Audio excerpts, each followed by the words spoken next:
And my name is Rabbi Alan Friedman. I'm the rabbi here at Temple Beth Shalom, a proud leader within Austin Interfaith. And tonight, on behalf of the leadership of this congregation, I want to welcome our mayoral and county judge candidates.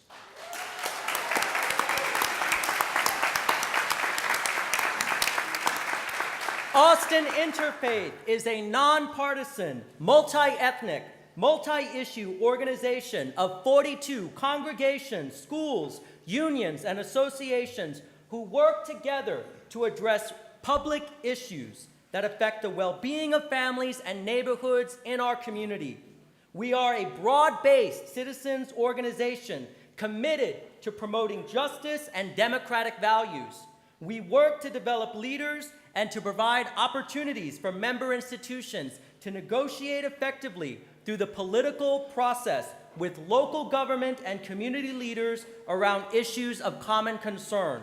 Austin Interfaith is a political organization and strictly nonpartisan.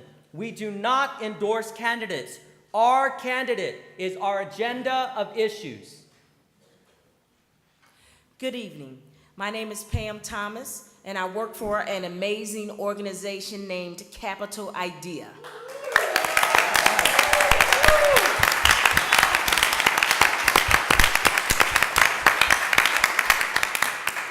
And my name is Robert Williams. I'm a member of Mount Olive Baptist Church and a leader with Austin Interfaith.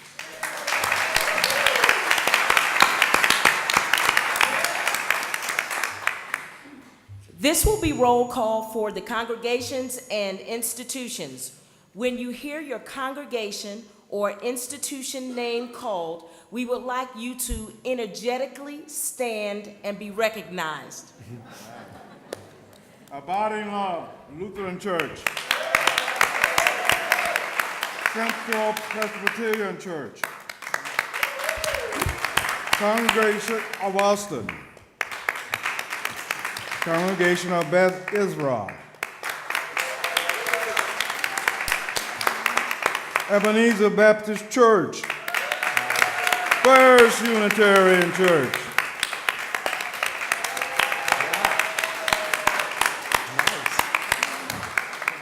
Journey into Faith. Mount Olive Baptist Church. Yo! All right. We got them. Our Lady Guadalupe Catholic Church.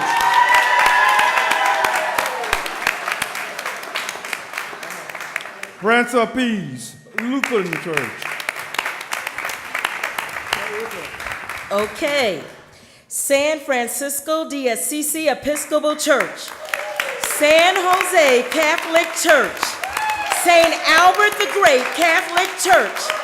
St. David's Episcopal Church, St. Ignatius Martyr Catholic Church, St. John's Episcopal Church, St. John's Lutheran Church, St. John's United Methodist Church, St. Julian of Norwich Episcopal Church, St. Thomas More Catholic Church. Temple Beth Shalom. Temple Beth Shalom. University United Methodist Church. Wildflower. Brazos Interfaith Immigration Network. Community Foundation Communities.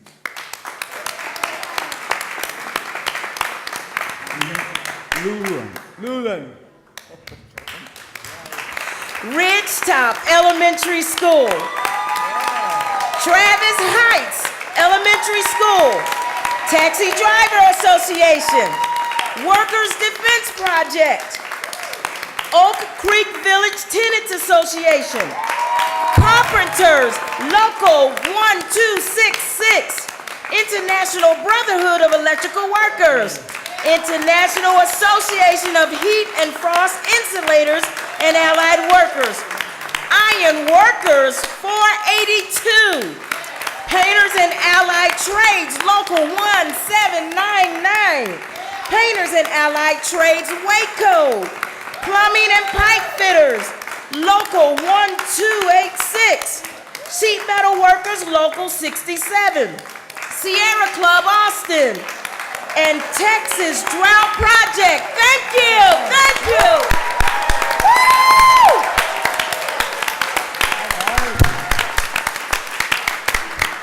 And the Equal Justice Center.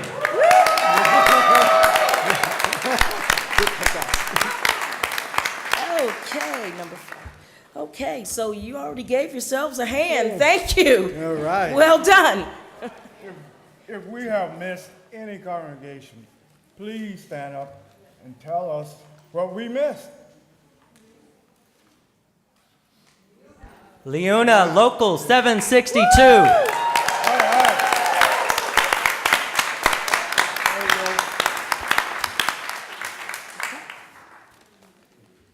Tonight, we're gathered to celebrate our achievements. Among these, we're preserving 173 units of affordable housing in the Bolden Creek neighborhood, increasing funding for Capital Idea for another 50 students, $1 million in funding for social service contracts, and historic victories for clean energy, low-income weatherization, and funding for buyouts for families living in the Onion Creek floodplain, and that is just this year.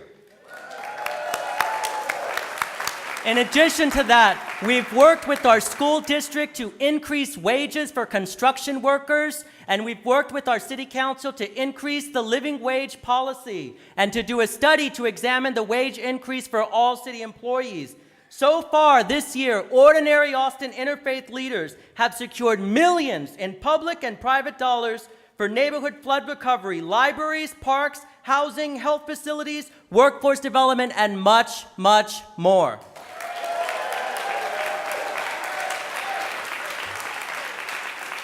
And we did this because we are organized. We listen to the concerns of others in our institutions, the families that are out here working hard and paying taxes, struggling to provide a future for the next generation.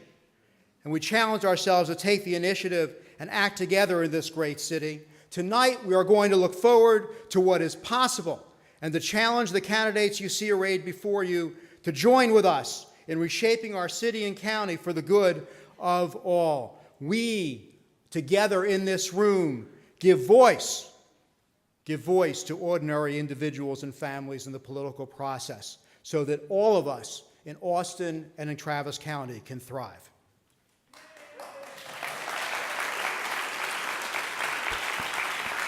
Because Austin and Travis County can and must do better.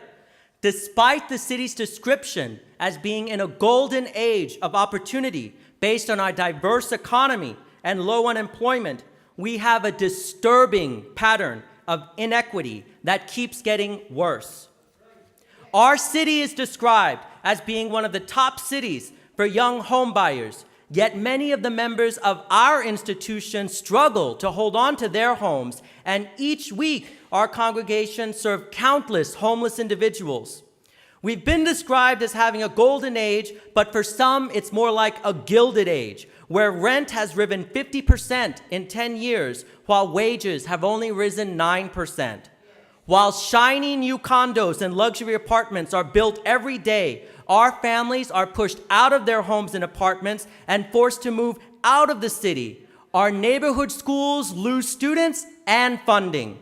And while we celebrate the opening of new restaurants and approve new bars and establishments to sell alcohol, 25% of children in Travis County live in food insecure households.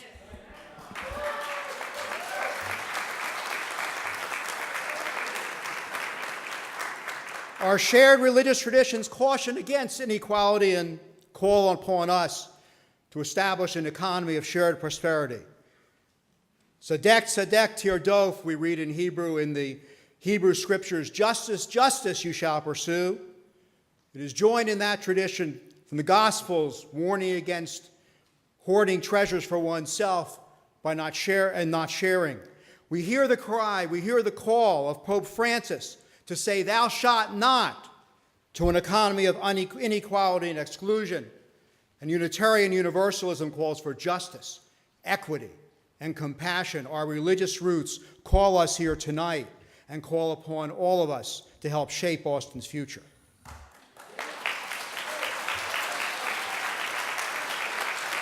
Because Austin and Travis County, like so many other cities and communities across the country in the last 30 years, have seen disproportionate gains go to the wealthiest. In fact, Austin is ranked the 10th most income-segregated large city in the country. We want to make Austin livable for all its inhabitants, including our children and our grandchildren.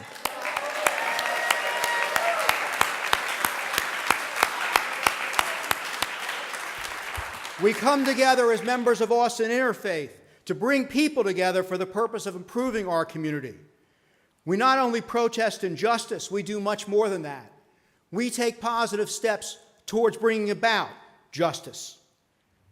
In a few moments, we're going to hear some statistics that may be shocking about life in our city. And what we're going to explore tonight with our candidates is how to take this information and turn Austin and Travis County in a place that is appropriate to raise our children and grandchildren.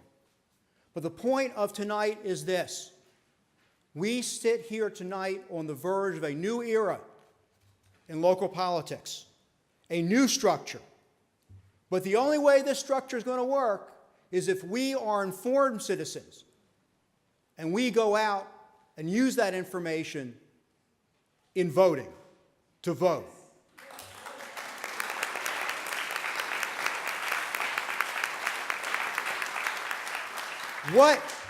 The challenge before us is quite simple. What are we going to tell our children and grandchildren that we did tonight and we did in this election season to make Austin livable for all? Tonight and on Election Day, November 4th, and in early voting, even before that, we will come together to decide the future of Austin and Travis County.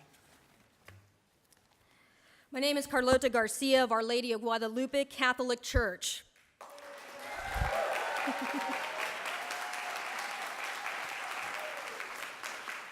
So what precisely is going on, and how exactly did Austin and Travis reach this state of inequality? For one, private corporations shifted the property tax burden to families. Property values rose a lot over the last 10 years. But families are the ones that are paying the higher share of property taxes. In 2000, according to the Texas Comptroller, homeowners already paid the largest share of property taxes that support schools, 45%, the blue part of the pie on the left. 12 years later, according to the Austin American-Statesman, that amount increased to 54%. That's right, Austin Interfaith. We as homeowners pay the majority of local property taxes. And to make matters worse, the share that commercial and industrial property owners paid went down to less than 20%. How can this be? Texas is one of only 4 states in the U.S. that do not require sales price disclosures. This means that commercial and industrial property owners don't have to reveal the property's true market value, including what they paid. And this deprives taxing districts of essential information. On top of that, corporations exploited a recent change in state law that allows them to appeal whenever they feel like their taxes are too high. So for example, in 2012, AMD lowered their tax valuation by $13 million just by protesting the appraisal. The next year, when Travis tried to raise the assessment to take into account several expensive buildings that were going up on their property, AMD appealed again to keep the valuation low, $38 million lower than what they soon sold the property for.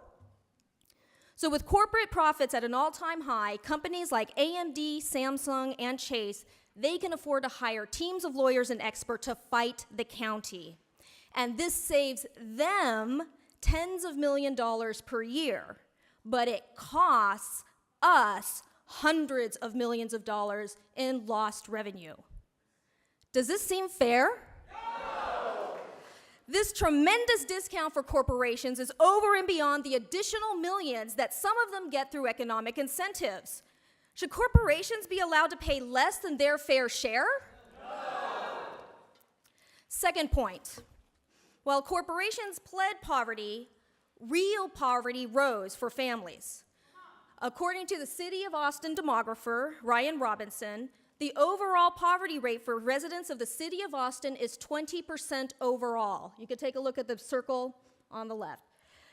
Now, Austin's poverty rate is higher than that of the greater Austin area, which is 15.5%. And according to Mr. Robinson, it's even higher than that of Texas as a whole, 17.9%.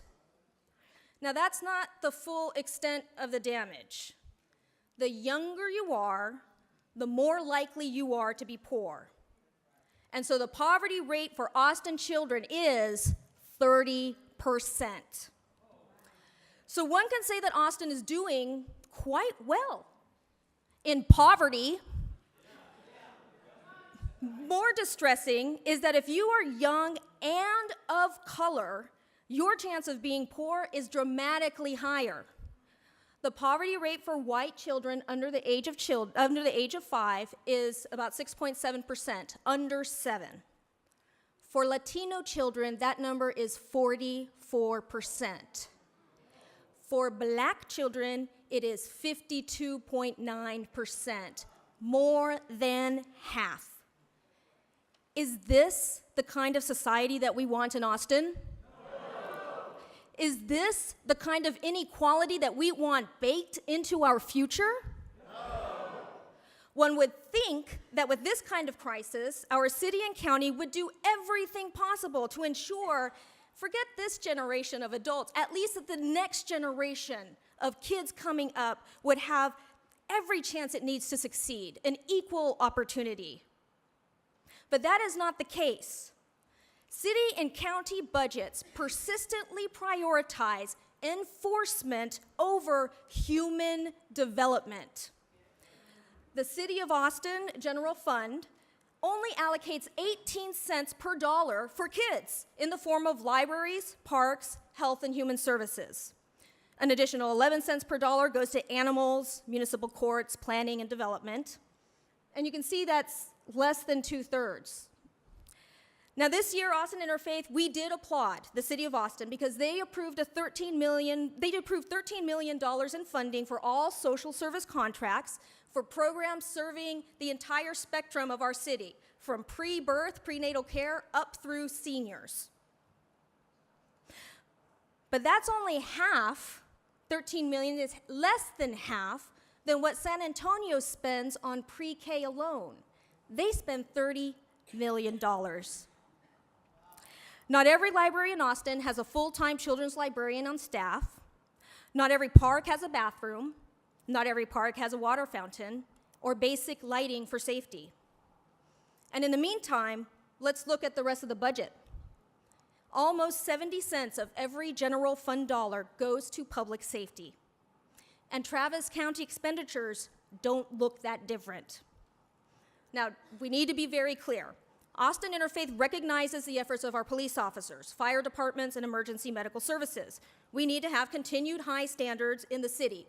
According to the City of Austin, APD, and the FBI, Austin is the second safest major city in America. That's worth celebrating, right?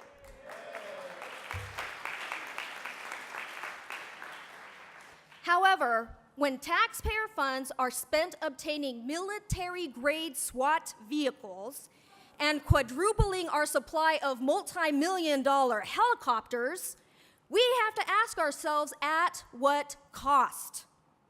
Are we preparing for war against the residents of Austin?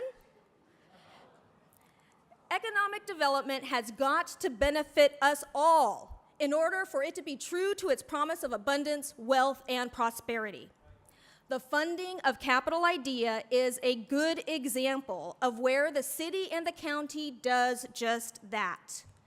However, we can't claim success with an economic system that leaves so many children behind. Nobel Prize-winning economist Joseph Stiglitz reminds us that radical economic inequality is not an act of God, and it's not an act of the invisible hand of the market. He says and reminds us it is a human creation. And since it is a human creation, that means we, as a city and as a county, have the power to change it. Do we want to change this, Austin?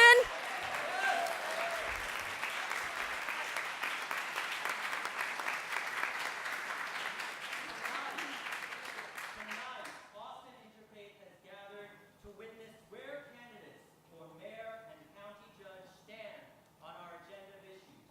We know where we stand, don't we? Yeah. We stand for good jobs with living wages, creative education for a creative economy, community resources, neighborhood safety, affordable housing, affordable health care, clean energy and the environment, and fair treatment of immigrants.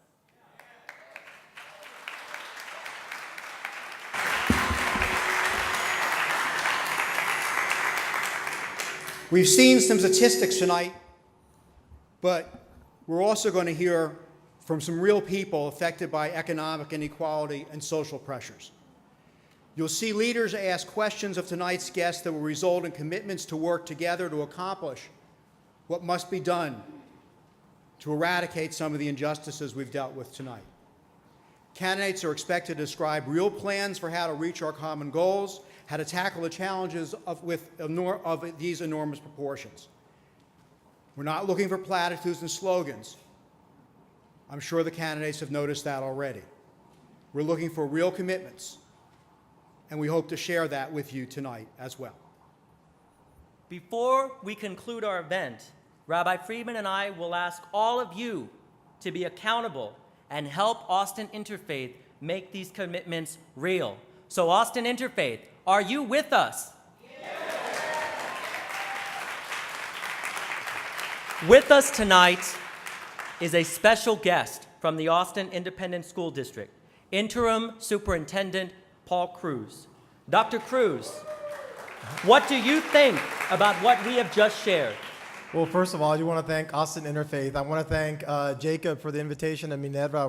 We meet quite regularly in my office to talk about some of the issues that we're raising here today. And I think it's so important that when you have individuals such as yourselves who care about Austin, care about the future, care about kids, that we're coming together to set our strategic vision for the future. In some of the things, and I'll just provide a quick context for Austin ISD. In Austin ISD, we have around a little over 85,000 students with 129 instructional sites, 12,000 employees with 6,000 teachers, all for one thing, to make sure all kids learn and succeed, making sure all students graduate from high school. Austin today is different than it was in the past. Our graduation rate was in the 70s, about mid-70s or so. Now it is at 84.1%, a higher increase in the number of students who are earning a diploma. That's important. A student who earns a high school diploma, when we talk about wages, when we talk about jobs, when we talk about careers, that student will have many more opportunities than a student who may not earn that high school diploma. It continues on for a student who then continues on to a 2-year study or a 4-year study in their earnings. And that's something that's important for all of our youngsters. Every single one of our students wants that equal life chance. I think what a great opportunity today to talk about that equal life chance for all of our students. It can't be for some, it can't be for one, it has to be for all. In Austin ISD, all right, got to hear that, right? I'm liking this now. I think I'm going to bring in all the staff and do this. Something that is impacting us, and I do want to thank our officials with the City of Austin because they did come to the support for AISD. When we have a system of recapture, and I forgot one, I didn't mention one statistic. As you were mentioning the poverty rates, in Austin ISD, with our 85,000 students, 62% of the students in Austin ISD are students who live in poverty. Yet we're considered a property wealthy district. We don't feel property wealthy. There are other districts that are considered Chapter 41 or property wealthy with a 15% poverty rate, a 3% poverty rate. We are at 62%. The money that you raise in Austin goes to the state under a system called recapture. This year and in the previous years, we've sent over $1 billion back to the state. This year, AISD, with its property values increasing, we are sending to the state $175 million. We can use some of that money to educate our kids. 62% of our kids living in poverty. While I'm proud of our graduation rate, we have a lot more students who are not graduating from high school. If this trend continues, by the year 2018, we will give over $300 million of Austin money to the state under the system recapture. We need to work together, to come together, to support all of our kids, provide that leadership, and I want to thank Austin Interfaith for your leadership, your work, and your commitment to Austin and to Austin's children. Thank you so much.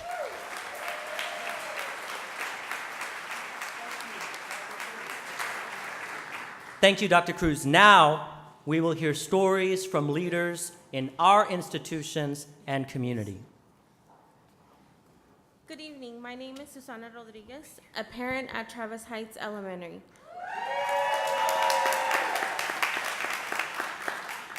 I have an 8-year-old daughter. I work for Seton and AISD part-time. Because my jobs are only during the school year, I only get paid for those months, so I can barely afford the basics. This is why it is important that my community provide enrichment activities. During the school year, my daughter participates in the free after-school program called Prime Time. This summer, most of the summer we spent it at Stacy Pool, watched movies at Deep Eddy, we went to the library, and even got to watch the World Cup games at Butler Park. It was great to learn and do fun things together. If it had not been for these free or low-cost activities, we could have spent the summer at home. Many of the families that I work with also rely on these programs. We need to increase investments on programs that support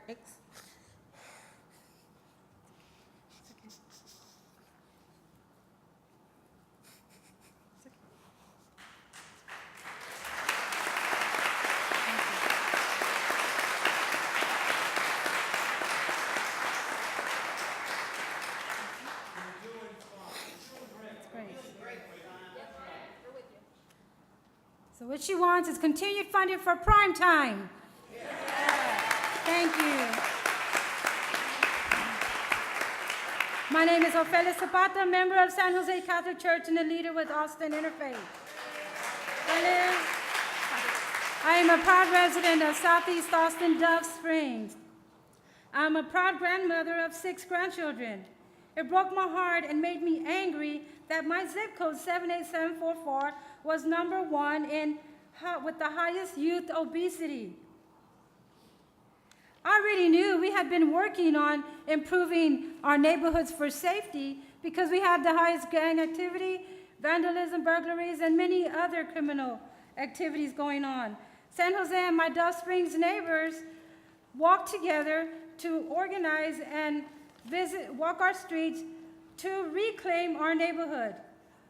We formed partnerships with local organizations to look at food served in our schools, the H-E-B, the convenience stores, and to improve access to healthier foods. To address obesity, the parents have formed wellness teams and Zumba classes before and after school.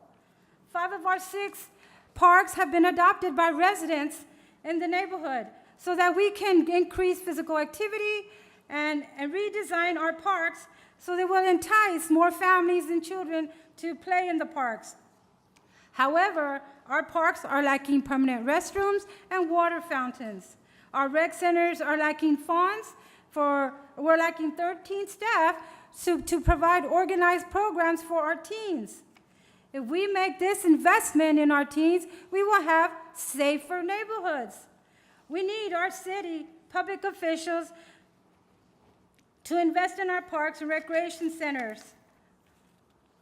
Investing in our parks and recreation centers will make my children and your children, all the children in Austin, live longer and healthier lives. Thank you.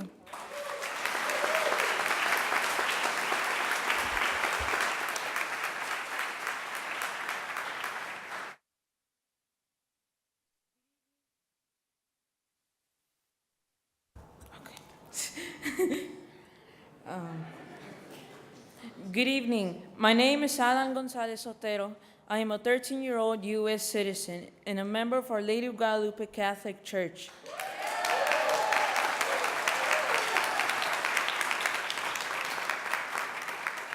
Where my brother and I are altar servers. This past year, I won first place in the Russian Olympiad and the National Junior Honor Society Award. I also go with my family to camp events to clean Lady Bird Lake. I'm here tonight to ask you to stop the deportation of hard-working immigrants. I ask this of you because when I was 9 years old, my father was detained and locked up for 3 weeks because he could not present valid identification. I remember when my mom had to tell me what had happened. She had said, "Your dad has been stopped by immigration."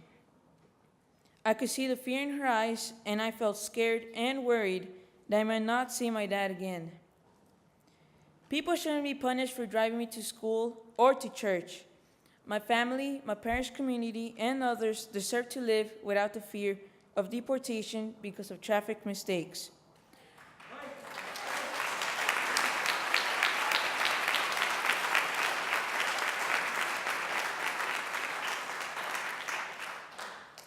For the sake of my future and families like mine, please support a municipal ID for all residents of Austin and an end to the Secure Communities program in Travis County. Thank you.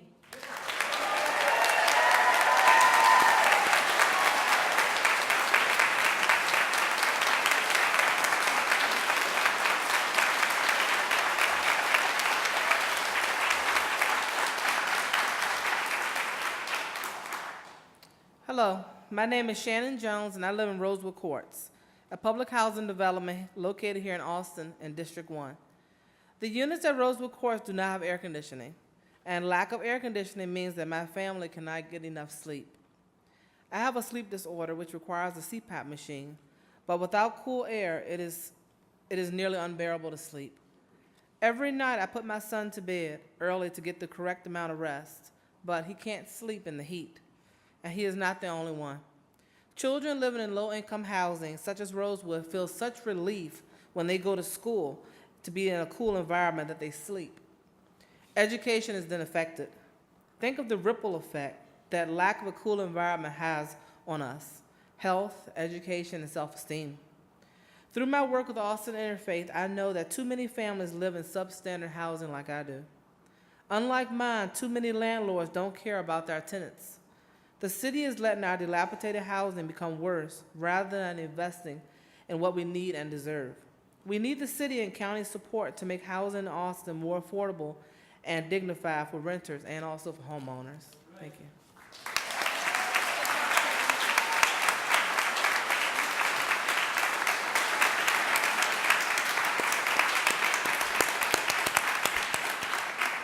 And now we will hear from Dr. Rhodes, the president of Austin Community College. Thank you. You know, it's wonderful when people work together from different walks of life. They come together to solve community problems. In the Austin area, businesses have trouble finding qualified workers with the skills for the high-paying jobs. ACC has the programs necessary to give the skills for those jobs. Capital Idea, founded through the efforts of Austin Interfaith, has an amazing record of success, moving adults out of poverty and into living wage careers that fill the gaps that businesses need.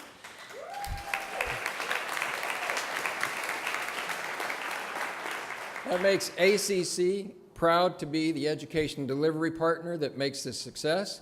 The businesses are relieved to be able to fill the needed jobs. The adult students are thankful to embark upon amazing careers, and the city and county are thrilled that graduates pay more taxes and no longer need costly social services. This approach could be even more effective if students had earn and learn opportunities at public and private institutions. Austin Community College is working with Capital Idea to allow this program to reach more adults in poverty and extend it to a more general student audience. We call the expansion,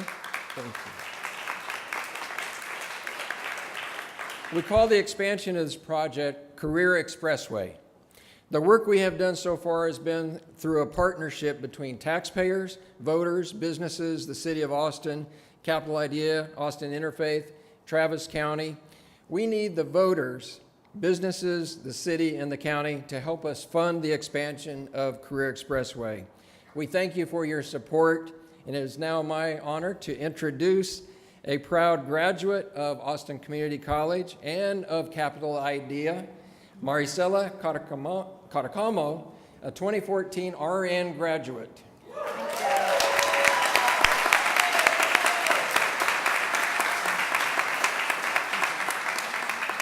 Thank you, Dr. Rhodes. Well, my name is Maricela Carcamo. I am a nurse navigator at Austin Regional Clinic and a graduate of Capital Idea. During my 6-year journey from a GED to an associate's degree, Capital Idea provided the guidance and financial assistance that made school possible. Your support of Capital Idea is breaking cycles and changing lives. Growing up, my life was unstable. Back then, my parents did struggle with substance abuse, which led to periods of homelessness for us. I dropped out of high school and I became a teen parent. I found a minimum wage job as a telemarketer, and for years I racked up debt just trying to make ends meet. Even with the government assistance through TANF and Medicaid and WIC, it was hard. I thought of my life as a failure. I felt powerless to change my circumstances. And lived in fear for the next big expense that would come. Finally, I called 211 and I asked for help. When the rep told me about Capital Idea, I jumped to the opportunity and got accepted. Capital Idea staff and students became like a second family to me. My fourth child came along just before a semester of extremely demanding classes. I was exhausted and I was seriously thinking about quitting. But my instructors at ACC and career navigator Maria all assured me that I could make it, and they were right.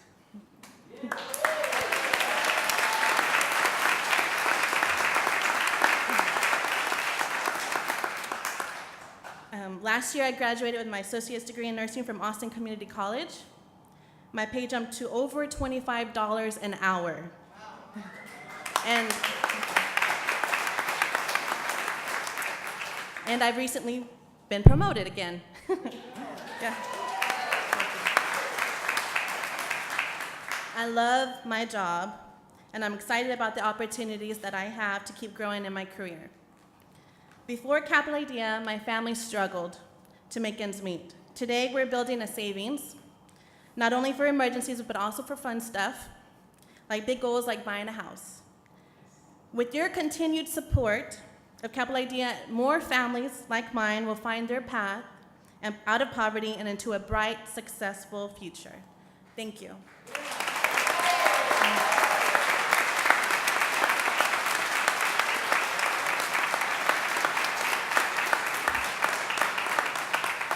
We have now set the backdrop to begin to hear from our candidates.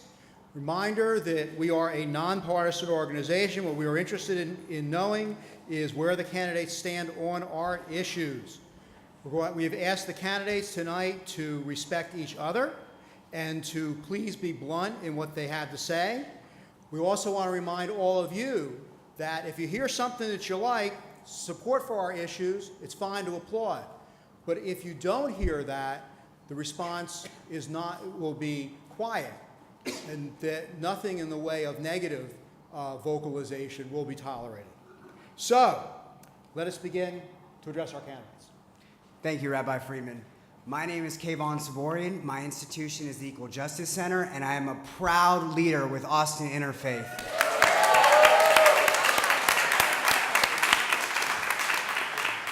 So the first question we have tonight for the candidates is, we know that jails cost more than schools, that policemen cost more than teachers, and that night vision goggles cost more than public park water fountains. The city and the county approved budgets with an unprecedented amount to be spent on law enforcement.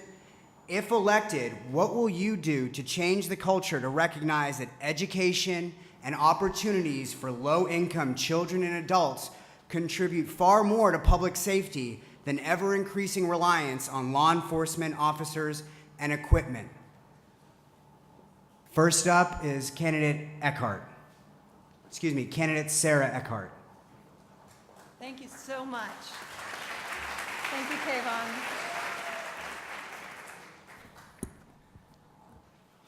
I'll skip the pleasantries and get straight to what you all want to hear. I pledge to you that in my very first year as county judge, I will work toward the doubling of funding for workforce training and education in Travis County.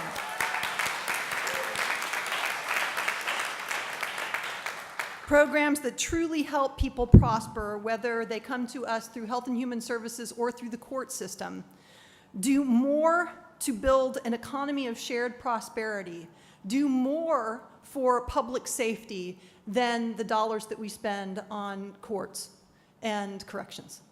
So I want to add to the unfortunate list of statistics that you laid out to make it very clear what we're up against, because I am going to need your advocacy. Our budget in justice, corrections, and public safety is approximately $300 million at Travis County.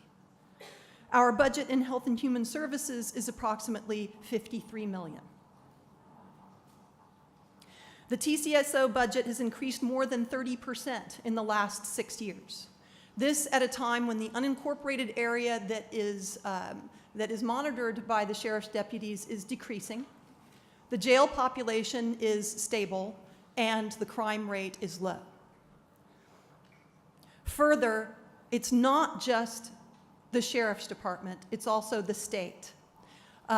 If you have a wreck at I-35 across from the Darrell K. Royal Memorial Stadium, there are no less than 9 law enforcement agencies that have jurisdiction to respond to your accident. That is a gross overlap. So we need to focus on education and employment where our tax dollars can do the most good, and I pledge to do that. Thank you.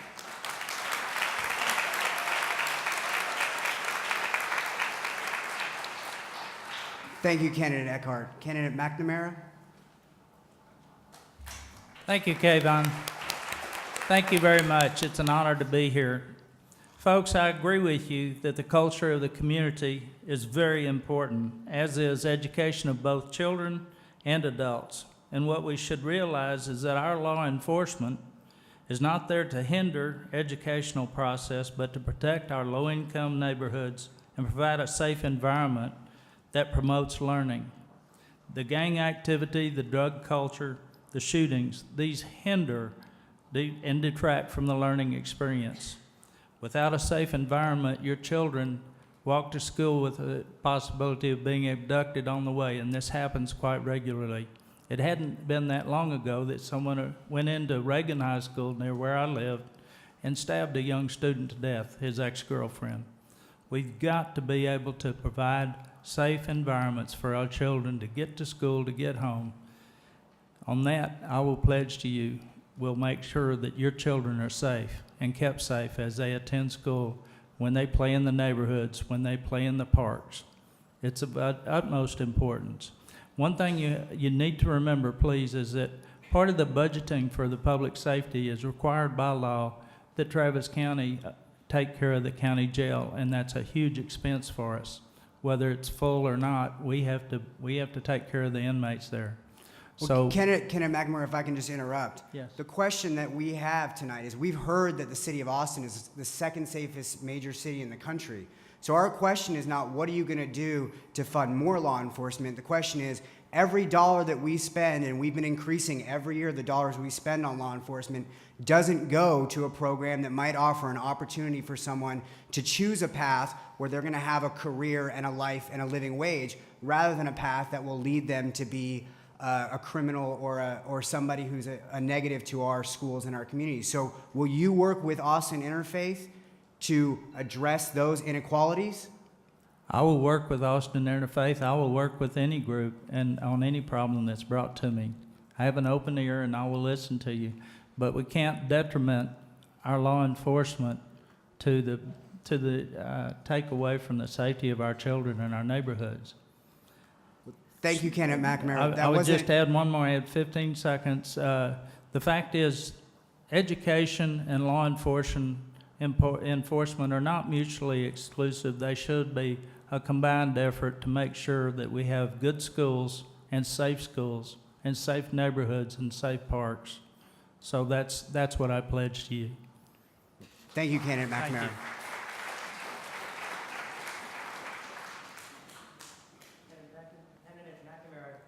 Response was not as clear as we'd like, and we'll have to record it as a no or as an unclear response.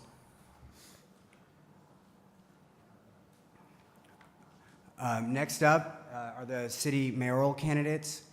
First up is candidate Adler. If you could please use the microphone to the left. Thank you. Let me begin by saying thank you to Austin Interfaith. You are the moral conscience of this city. It costs $20,000 a year to incarcerate someone. It costs $9,000 a year to put someone through our schools. 75% of the people that are incarcerated are high school dropouts. There is a direct relationship between public safety and how we treat that in education. Public safety is important. It's a big part of our budget. But we make decisions and choices that dictate how much we spend.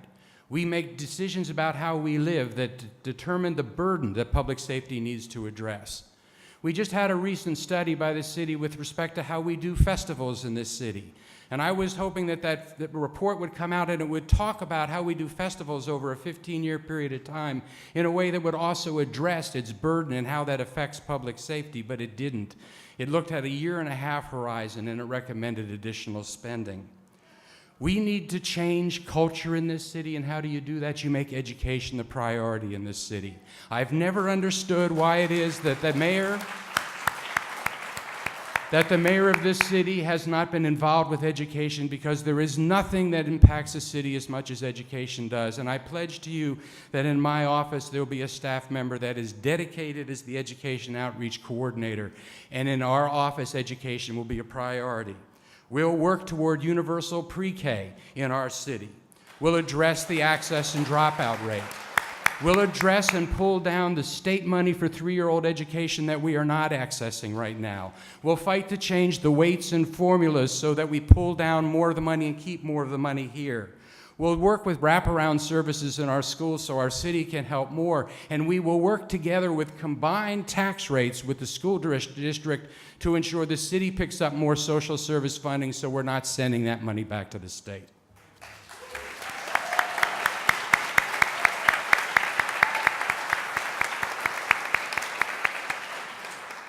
Thank you, candidate Adler. Next up, candidate Cheryl Cole. I'm gonna skip with the pleasantries, just like our new county judge, or to-be county judge, Sarah Eckhart. There is no doubt in anyone's minds sitting on this stage or out in the audience that education is a #1 priority for now and for generations to come. The question is, what can you expect your leaders to do about it as a matter of policy? I commit to you, if I am mayor, I will continue to work with the school district, Austin Interfaith, ACC, and all the educational institutions in this city, including Houston Titterson and St. Edwards and the others, to make Austin a place where we emphasize education.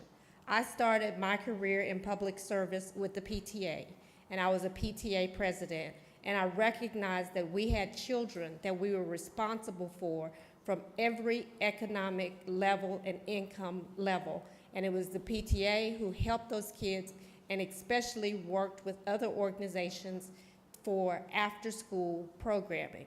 My boys would not have done as well as they have done if that after-school programming was not available. This year in the budget, we added significant sums, over, I think it was about $3 million for the first time, to help AISD with its recapture issue that Dr. Paul Cruz laid out. So we have to look for all opportunities to work with the school district to help our children. I'm looking for a timekeeper. Am I? Okay. We have to look for every single opportunity to help promote education within our city, and I commit to do that with you.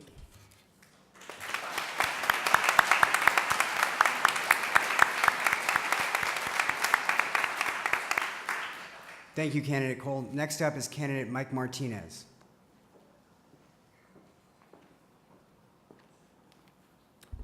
Thank you, Kayvon, for the question. Thank you, Austin Interfaith, for hosting this accountability session. The answer is yes, and it's a blunt yes. And I'll continue doing what we've done at City Hall. You all know, as you've watched budget cycle after budget cycle, that it's easy to say we should not fund these programs, we should lower the tax rate, we should take all of our budget surplus and give it back to the taxpayers. We have a moral responsibility to take that money and spend it wisely while trying to hold the tax rate down. But you also know if we don't fund some programs, it's going to cost us way more in the long run. We have held the line on public safety the last 3 contracts in a row. In fact, the firefighters have been without a contract for 3 years. The police officers and EMS have been held to a 1% pay raise, while we have taken care of our general city employees with 3% and 3.5% the last 2 years in a row. That is equity. That is taking the responsibility of crafting our budgets and making sure that those who need it the most are the ones that we are supporting the most. I completely agree with Austin Interfaith's suggestion that folks that don't need tax breaks shouldn't be given tax breaks. It's politically easy for me to stand up here and tell you I'd support a tax break for everyone in this room, but I have a moral responsibility to stand here and tell you I can't support that, because it needs to go to those who need it the most, not to everyone in our community, and I'll continue to stand on that position. I thank Austin Interfaith for the work that we've done year after year. When I first got on the council, Capital Idea was at $350,000 in funding, and each and every budget year I have fought to raise that to where it is today. My commitment is that in my first term in office, we will end up with a doubling of the $13 million in social service contracting, because without that, I know what it costs as a firefighter when people call 911 because they don't have any other resource. We must fund our social services.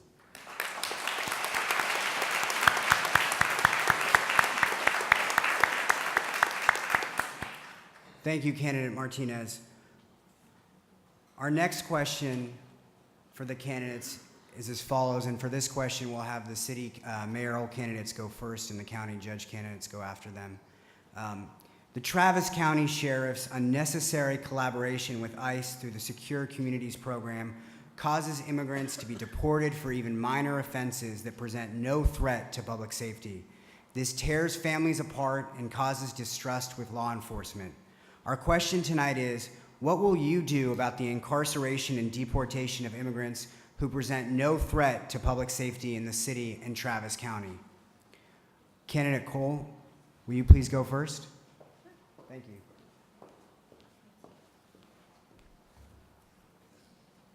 I'm proud to say that I was a co-sponsor on a resolution that challenged the Travis County and the whole ICE program and how they are handling the deportation issue. I am not only against that, I think it is morally wrong.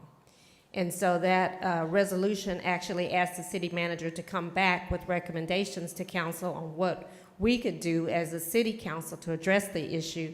And one of the things the city manager came back with relatively quickly was a recommendation that we have a magistrate facility that is owned and operated by the city, and that we terminate our contract with the county for booking those types of inmates, and so we don't have to deal with the deportation issue. And I am a strong supporter of that. The other item that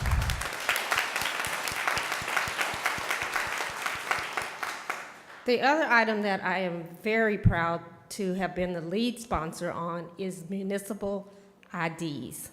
And I heard testimony about, I think it was Alan, actually gave testimony about the difficulties that his dad was having with not having an ID.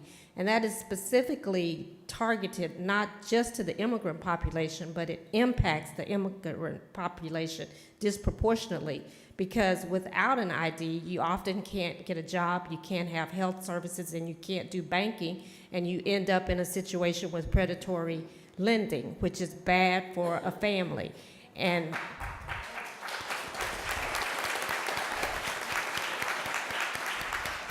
so that resolution is in the works and coming back with recommendations on how we can further implement it. And I look forward to working with Austin Interfaith and the other stakeholders to make it a reality for the city of Austin. Thank you. Thank you, Candidate Cole. One point of clarification, please, Candidate Cole, if May. We just like some clarification. If elected mayor, will you commit to ensure that the city manager follows up on those city ordinances as the city council intended them? Yes, absolutely. Thank you.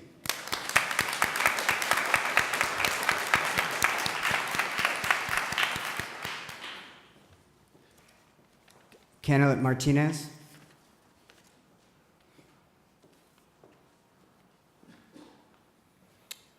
The short answer again is yes, but we can do more. We don't need to wait for the city manager. We need to direct the city manager. We need to tell him, stop using our taxpayer dollars in a facility that doesn't harbor Austin and Travis County values. It's plain and simple. We provide $6 million of your taxpayer money every year to run the county jail. If we can't get the county and the sheriff to agree to our values and our policies, we need to take that $6 million and create our own magistration system so that anyone that's picked up and anyone that has to go through the magistration process doesn't have to be subjected to going through ESCOM and going through ICE detainers and being put on hold. There is a pathway that we can take. We just need to be directive to the city manager. It does us no good to accomplish the things that we've accomplished over the years, like an $11 an hour living wage, like prevailing wages, like providing health care benefits and domestic partner benefits when people seek tax incentives, if we're going to take those middle-class, hardworking families and just rip them apart and incarcerate them. It works against our own best interest. We must stop sending the APD law enforcement officers with detainees through the Travis County Jail until we have a better option.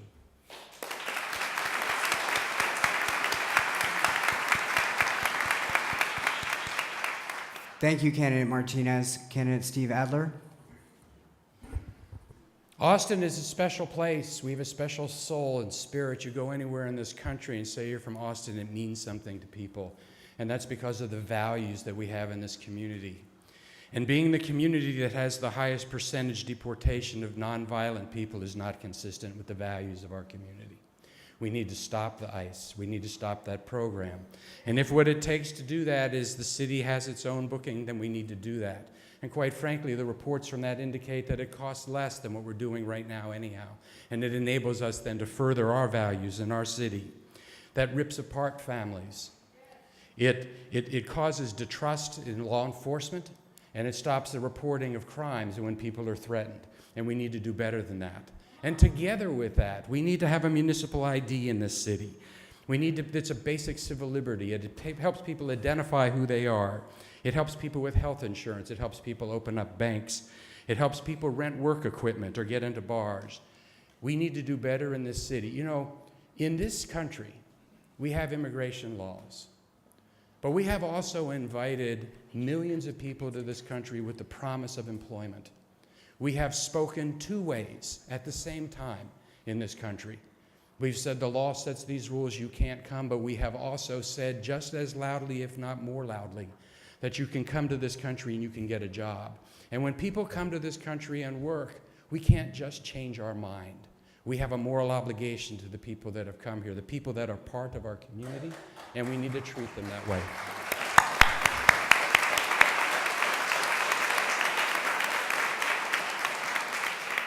Candidate Adler, I just have to ask the same point of clarification, which is in June, the City Council passed a resolution to have the city manager look into a new Austin police booking facility that would be an alternative to the county jail. If you're elected mayor, are you committed to making sure that the city manager goes through with that? Yes. Thank you.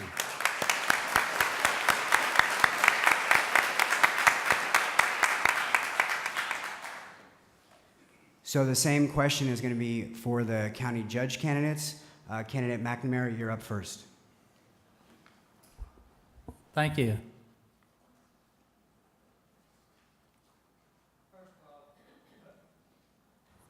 There it is. I'll quote an old song, I won't make promises that I can't keep. What will I do? As county judge, I will and I must stick to the Constitution. The sheriff is duly elected directly by the people, and he is not accountable to me as county judge. The county judge has no constitutional authority in this matter. 72% of the arrests come from the Austin Police Department. The sheriff only handles the jail. Travis County peace officers do use field release citations. That is, they are authorized to write up citations instead of booking offenders of minor crimes. Did you know that the Travis County Sheriff's Office was instrumental in getting that law passed? The bottom line is, as a Travis County judge, we have no say in this matter. That's as blunt as I can get. I would quote one quote from Ralph Waldo Emerson: "Nothing astonishes men so much as common sense and plain dealing." I think I've spoken pretty clearly. Thank you. Thank you, Candidate McNamara. We note your opposition. Thank you. Candidate Eckhart? My answer to your question is yes.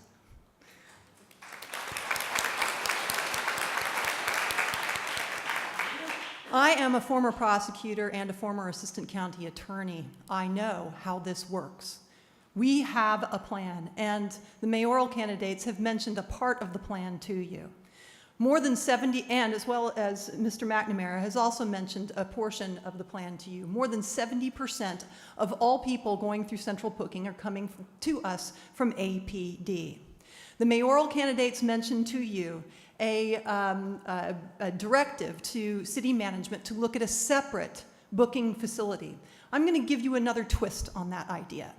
Do we want to build a separate $11 million booking facility to get around a political problem?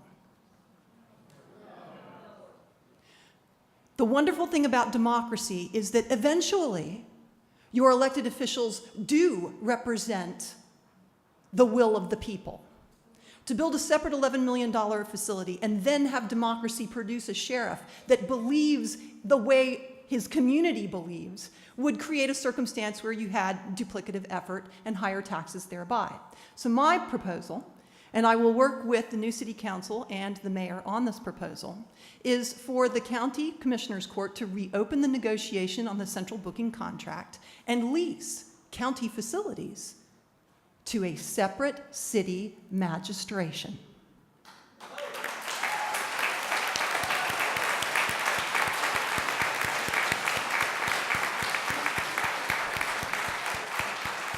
It's true that the sheriff, under the Texas Constitution, has the full authority to set policy for individuals who are in his or her custody. But if they don't go into his or her custody, the Commissioner's Court is under its full authority to negotiate a contract for the use of our facility.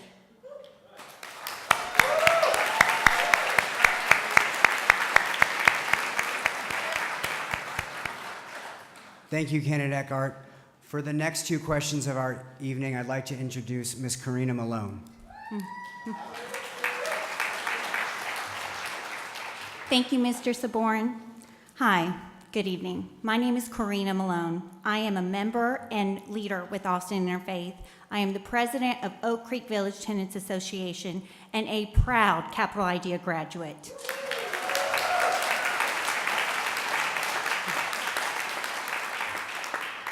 Our next two questions deal with topics that are very near and dear to my heart: affordable housing and Capital Idea, supportive services for Capital Idea. Question number 3. Despite the fact that businesses continue to move to Austin and thrive, the shared property tax burden on homeowners versus businesses has grown. At the same time, rental costs are skyrocketing. If elected, what will you do to keep home ownership affordable and promote more affordable and available rental properties?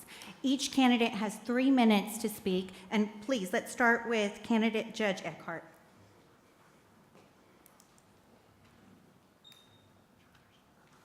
Oh, sorry. No, that's fine. And I'm just Sarah Eckhart for now. Let's get straight to the things that we can do.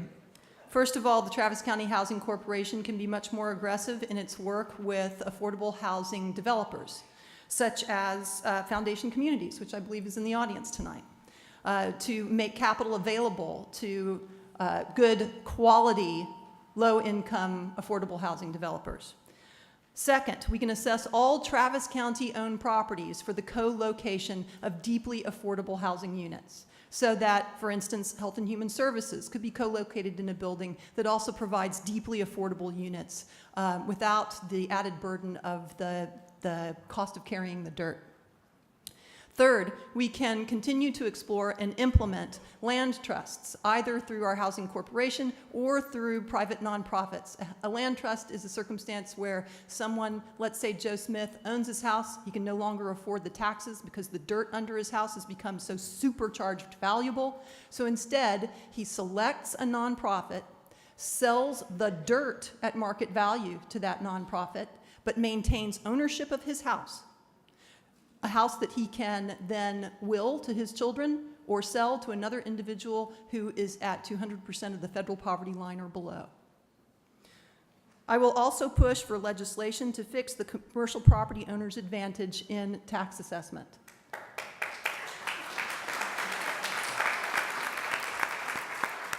Let's be specific about what that means. That means sales price disclosure. That means also the inequity that when the Central Appraisal District loses a lawsuit against a big corporate entity, they have to pay that big corporate entity's high-priced lawyers' fees. If the big corporate entity loses against TCAD, they don't pay nothing as far as attorney's fees. So, why is it that TCAD is so conservative about bringing suit? Right? So that needs to change. Also, I want to pursue legislation, as I have done in the last 2 legislative sessions, to make the homestead exemption a flat dollar figure rather than a percentage. Let me walk you through that. If you've got a $300,000 home and you get a 20% exemption, then that means $60,000 of your home value is not taxed. But if you have a $3 million home, $600,000 of your home value is not taxed. So instead, we should have a flat dollar figure. We should say the homestead exemption.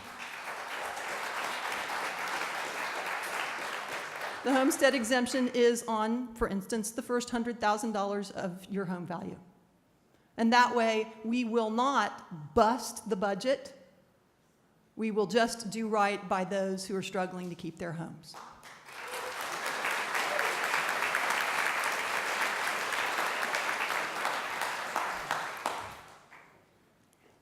Thank you, Sarah. Next, Judge Candidate McNamara. Thank you, Karina. Rental costs are skyrocketing because property taxes are skyrocketing. If we lower the rate of property taxes, the higher cost of taxes won't have to be passed on to renters and to property owners. The city must enact homestead exemption of 20% now. They can give you that break immediately. That needs to be done. 38% of the city budget is dependent on property taxes, whereas 18% of your property taxes are county property taxes. We, the county commissioners, have the ability to lower your tax rate, yet year after year after year after year, your taxes keep going up. And there's no excuse for it. We have to tell them, and as your judge, I will act, to keep your lower taxes enacted. We've got to just stop turning the valve up. I see your house with a line going out of it directly to the local government, and through that goes your money. And you have to have your hand on that handle, cranking it down. You have to make your voices heard. They do not have to keep raising your taxes year after year with the incredible growth that we're having.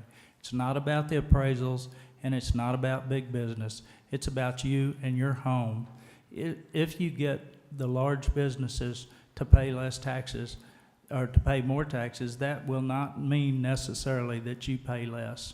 You've got to be responsible for your own property taxes. So go to the local government and tell them you want to pay less. If we want more job opportunities for low-income families and graduates, we must accommodate businesses as well as homeowners and renters. We must not divide our community against itself.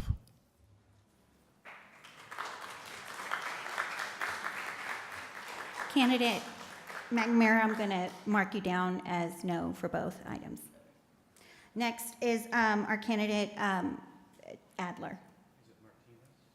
Oh, no, Adler. Well, do you want, okay, we had an order, but we're changing it. So next up is candidate Martinez.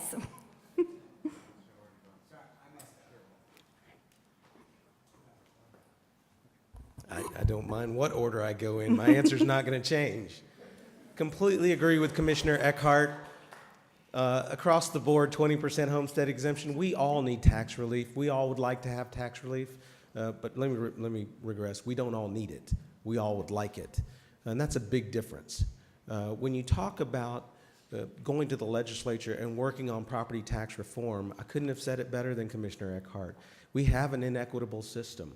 We also have a system, though, that doesn't allow for the average middle-class working family to take a day or two off or to hire an attorney to go down to the appraisal district and appeal their property taxes.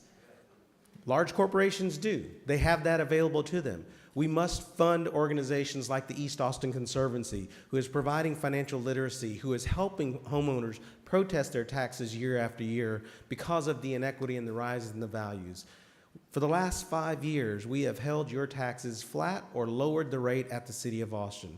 What's caused your taxes to go up is the inequity in the appraisal system. Again, as I mentioned earlier, we have a responsibility to adopt a budget and to fund sorely needed community programs, after-school programs that historically we haven't funded, but we did this year because we needed to, because those programs are being cut because the state of Texas cut $5 million this past June in after-school programming that affected almost 9,000 students in our area. We had a moral obligation to try to do everything we possibly can. But affordability isn't just about keeping things cheap. You and I know that the cost of goods and services goes up, so we have to fight for higher wages. I'm proud to have led the fight to ensure that corporations seeking incentives must pay $11 an hour minimum wage and must pay prevailing wage to construction workers. We've now adopted a new city policy that raised the living wage to $11.39 an hour, and we will attach an index to it so that it will continue to go up as the cost of living goes up over time. Those are the things that we can do to combat things like affordability, to create a more affordable Austin. But there's another component, and that is the fees, the fee structure within the city that is completely regressive, that if you live in a 500 square foot apartment or a 5,000 square foot home, you pay the same impact fees, you pay the same drainage user charge. Those are regressive fees that are hidden taxes that are unfair to the average ratepayer. We must restructure those fees, put them back into, we must every year gradually work to put them back into the general fund so that it is paid for equitably based on the value of your property and not based on a flat fee. Thank you.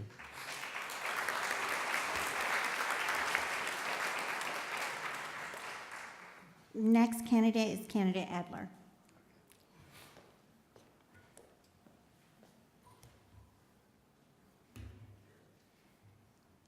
We have an affordability crisis in the city. We're losing communities and we're losing people. Property values are increasing 3.5 times faster than the value of people's homes, and people are losing their homes because they can't pay their taxes. You know, we're on the top of a lot of lists. We're bringing in more jobs than anyone else in the country, but 60% of the jobs that we're bringing into this country into this city don't pay a living wage. We need to fix the underlying structure of what we're doing in the city, and it begins with property tax reform. I'm proposing a 20% property tax exemption. And let's pause for a second and let's talk about that. If we could do a flat property tax exemption, that's what we would need to do. But the law doesn't let us do that. If we could do a percentage and cap it, we should do that. But the law doesn't let us do that.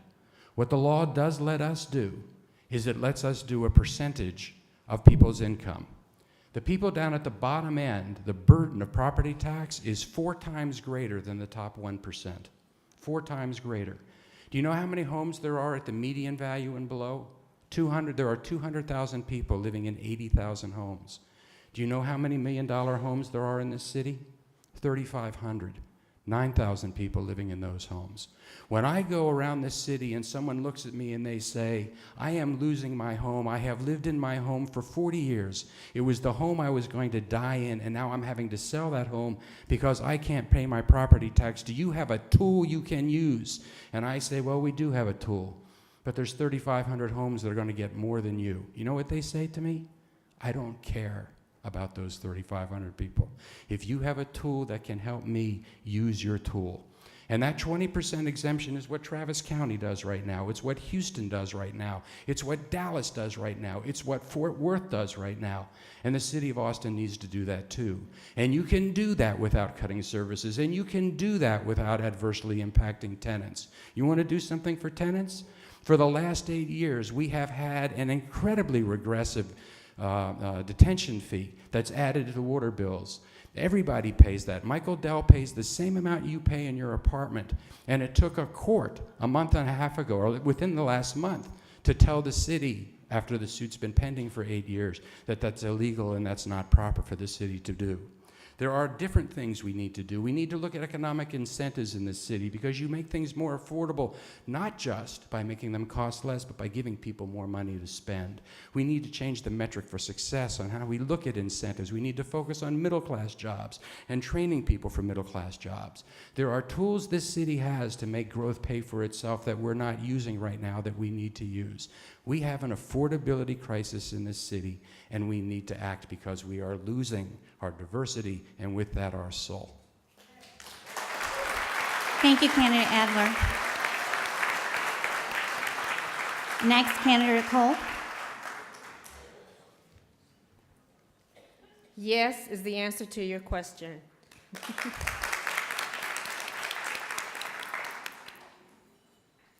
The city of Austin this year, under the leadership of Councilmember Tovo, and I was also a sponsor and worked to champion this, did enact a property tax flat rate exemption of $5,000. Was that enough? No. Was it the maximum of what we could do? Yes. If I am elected mayor, I will go to the legislature and put as a part of our legislative agenda to have more authority to enact a percentage, not a percentage, a flat rate, so that no matter what the value of your house, you get the same amount you get the same amount of homestead exemption, because that's what equality does.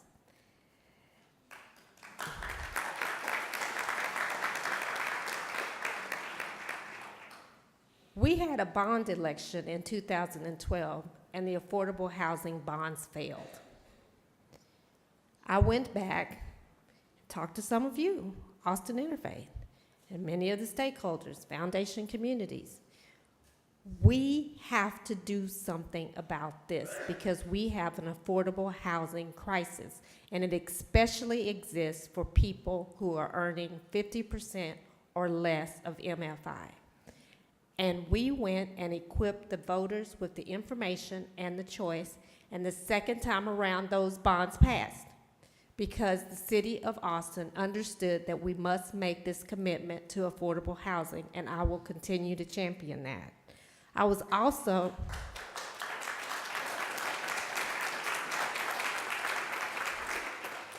the lead sponsor, with a lot of help from my co-sponsor, Bill Spellman, on a source of income resolution, which basically says that apartment owners cannot discriminate against people who use Section 8 to pay for their rents.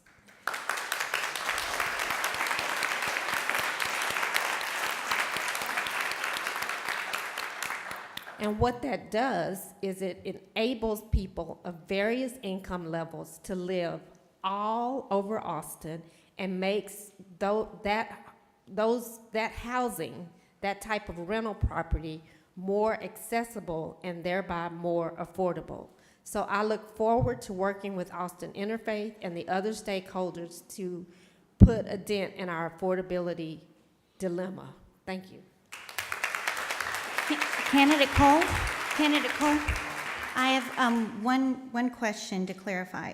You spoke about the homestead exemption being for the flat rate at $5K. Do you happen to know why it's just $5K? The Why isn't- legislature, it's the legislature. As always, it's the legislature. Okay, thank you.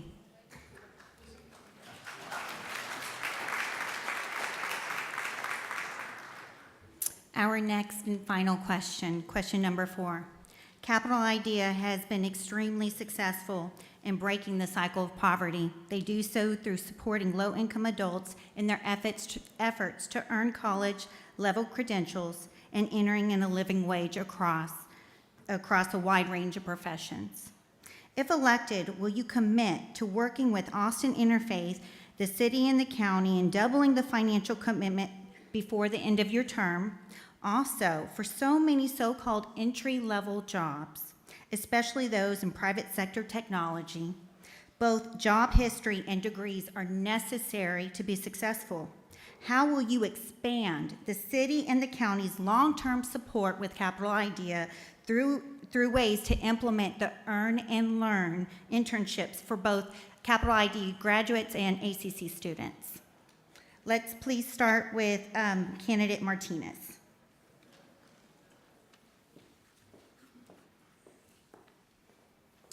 Thank you, Karina. As I mentioned earlier, and as you all know, there's not near enough funding that goes to social service contracting.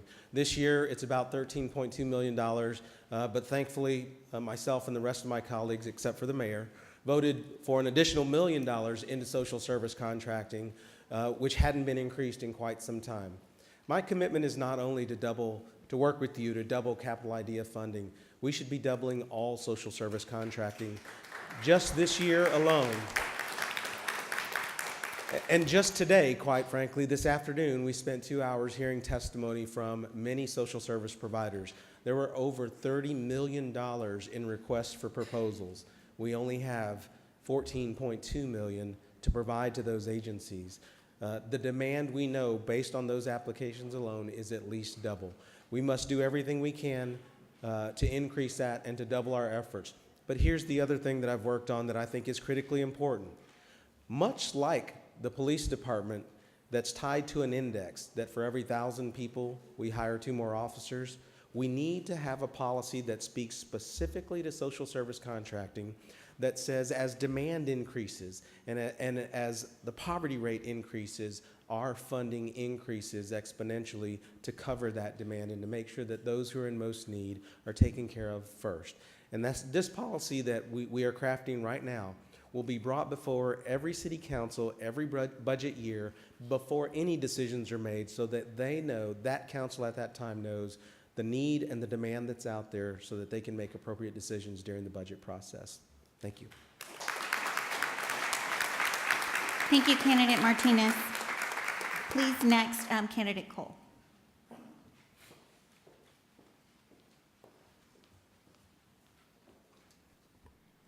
Yes is the answer to your question.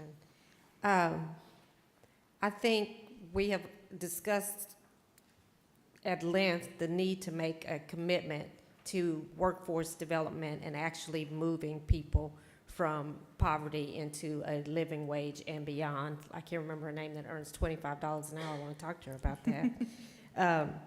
The question is, how will you expand Capital Idea and the policy issues that you would make? I would fully support an internship program where the students actually got an opportunity to work at the City of Austin in some type of internship program. I think on-the-job training is very important.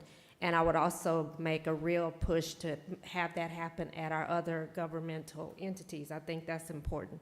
The other thing that I would really push is that when we make economic development decisions, I don't think we do enough in the metrics to consider the impact on our schools and workforce development. And I think that companies who come here should make a bigger commitment to help in either directly financially or giving internships to the students who need them.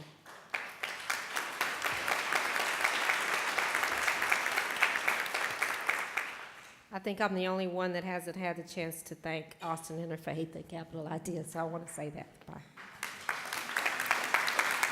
Thank you, Candidate Cole. Next, Candidate Adler.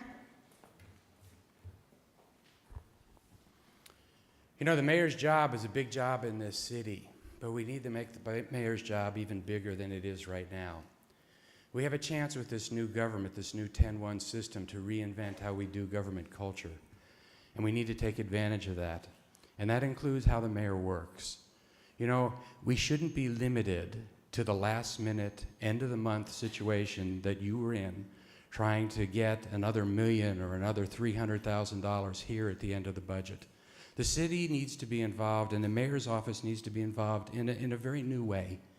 We can look at mayors in other cities that set community-wide agendas, that set missions, that set agendas for entire cities, which is why in San Antonio, it was the mayor who put pre-K, universal pre-K, on the city's agenda and then drove to that. We should be doing that kind of thing in this city. And I pledge to do that in this city with respect to two real important issues that we've discussed today. The first one was education, and the second one is job training, the kind of work that's happening with the Career Expressway. Because we are losing our middle class. We have poverty that's growing, not only the 10th in the city, but in the country, but also the second fastest suburban poverty rate in the entire country. We need to change the metric that we use for economic development so that it's not just looking at a return on investment, but on a return on our values. And we need to engage not just the city and the city budget in this, but we need to use the greater community tools that the mayor has with his power to convene and the power to set an agenda. The mayor should be working with the nonprofit sector of this community and the philanthropic part of this community. You know, Capital Idea does a great job. They have 800 clients and 70 graduates. It's a question of scale. We should have 5 times, 10 times, 20 times the number of people. And we can get that if we focus on it. 10% of the money for that program comes from private philanthropy. 10%, it should be much higher than that. Thank you, Candidate Adler. Next candidate. I'm sorry. And I'd like to just say, to make sure everyone in the room knows, that in the city of San Antonio is our sister organization, Citizens Organized for Public Service and the Metro Alliance, and it was our sister organization that passed that proposal to have universal pre-K. So let's give recognition for them as well.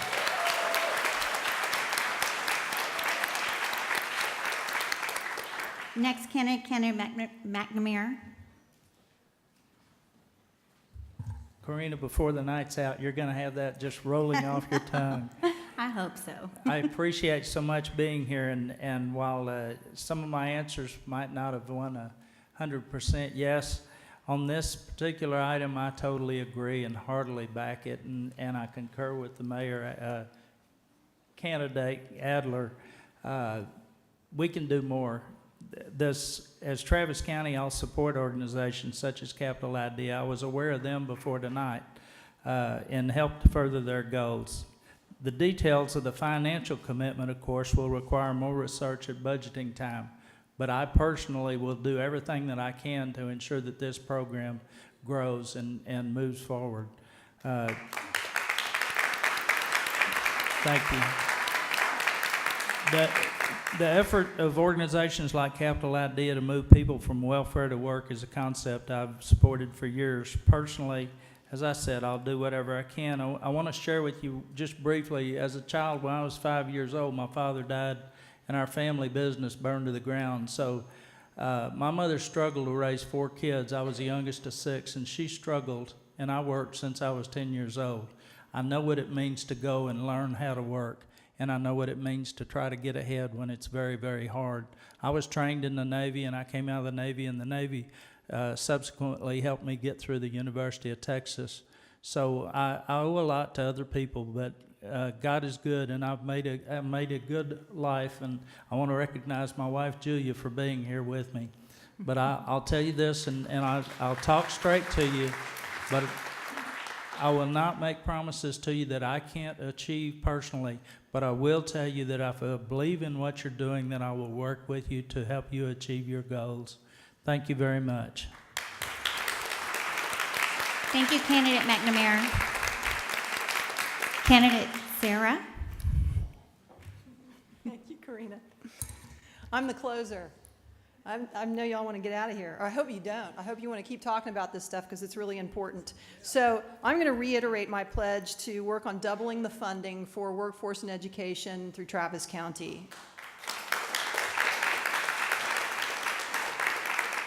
Furthermore, I'm going to pledge to you something that is near and dear to my heart. Along with having been a former prosecutor, I'm also an adjunct professor at the LBJ School for Public Affairs, and I love numbers, and I love evaluations, and I love making sure that every program to which we put your tax dollars actually works to build an economy of shared prosperity.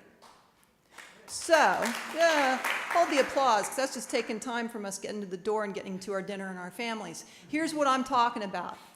In doubling funding for workforce and education, I want to continue to vigorously evaluate those workforce development programs. Any of y'all hear of the Ray Marshall Center and its evaluation of Capital IDEA?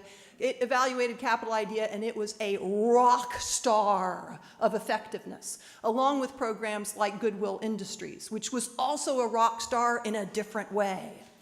I believe we should also evaluate all of our pretrial and post-trial programs in the same way to make sure that every graduate of our programs at the county, whether it's workforce, education, or a program that came through the criminal justice system, graduates people who are healthy, educated, and get and keep a good wage job.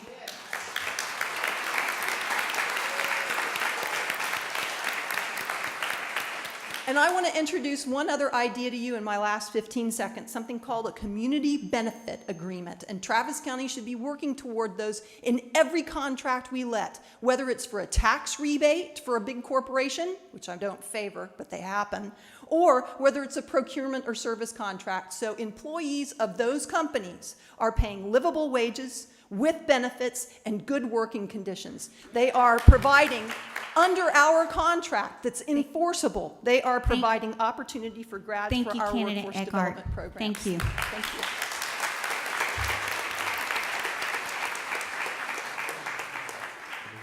So, leaders, we are going to review the responses that we had from candidates. So, on the PowerPoint to this direction, you will see their responses. Now, some of us have made comments on the responses, but it is up to you to interpret what you've heard and what you will soon see, and to record those responses. There we go. To record these responses so that you can make an informed decision and vote your conscience during early voting or on election day. So we'll move through these priorities. We'll move to the next one. To give everyone a chance to record these responses.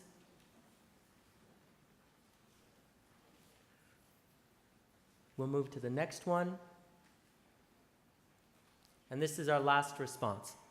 And I want to remind everyone, I want to just say that we've heard a lot of stories tonight, but it's important to remember, as one theologian said, insight never liberated anyone.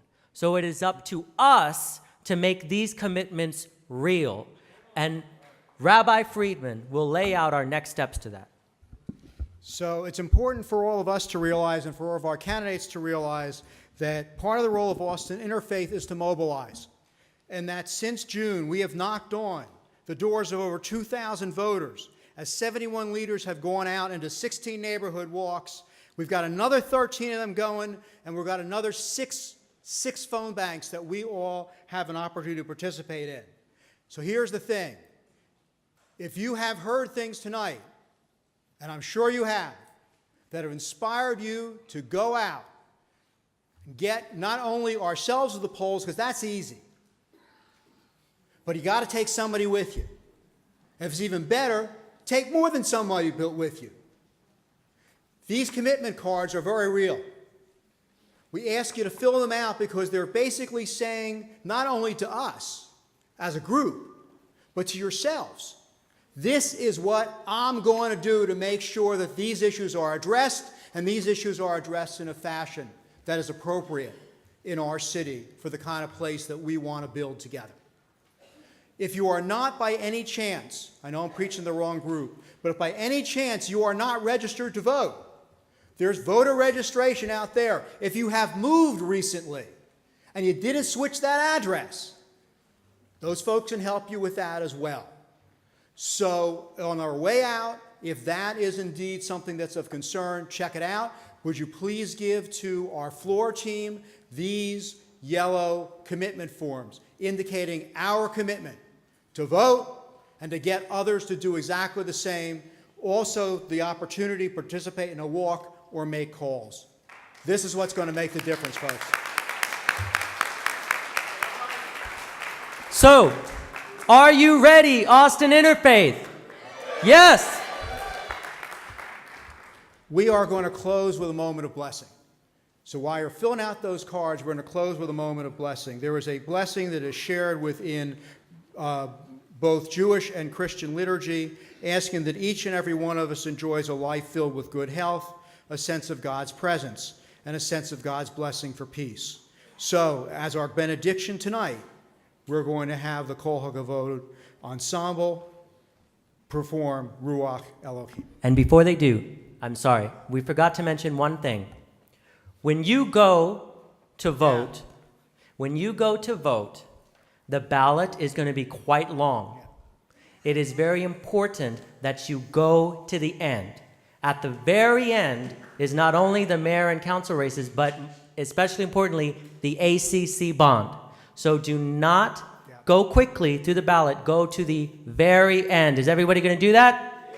Yeah. Okay, now our blessing. And if you vote straight ticket, that does not count towards the mayor's race or the bond. You got to go all the way down.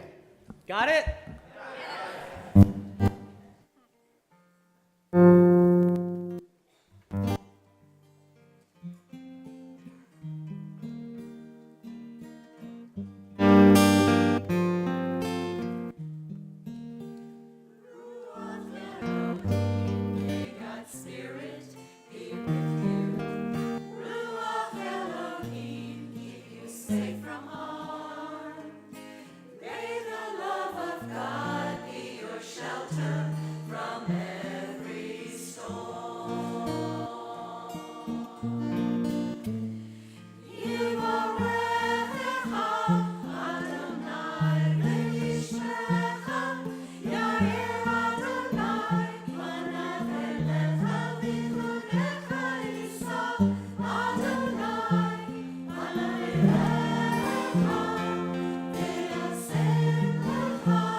one of our promises to the candidates tonight was that they'd be able to get a little rest yet tonight and be with their families. So I'm going to ask them to depart.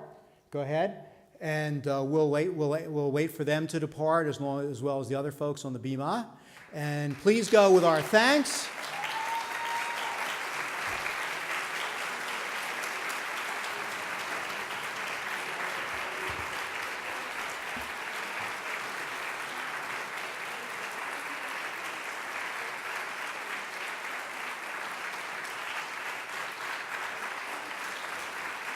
And as they depart, we thank you for the blessing of your presence tonight. Good night, everyone. Drive carefully.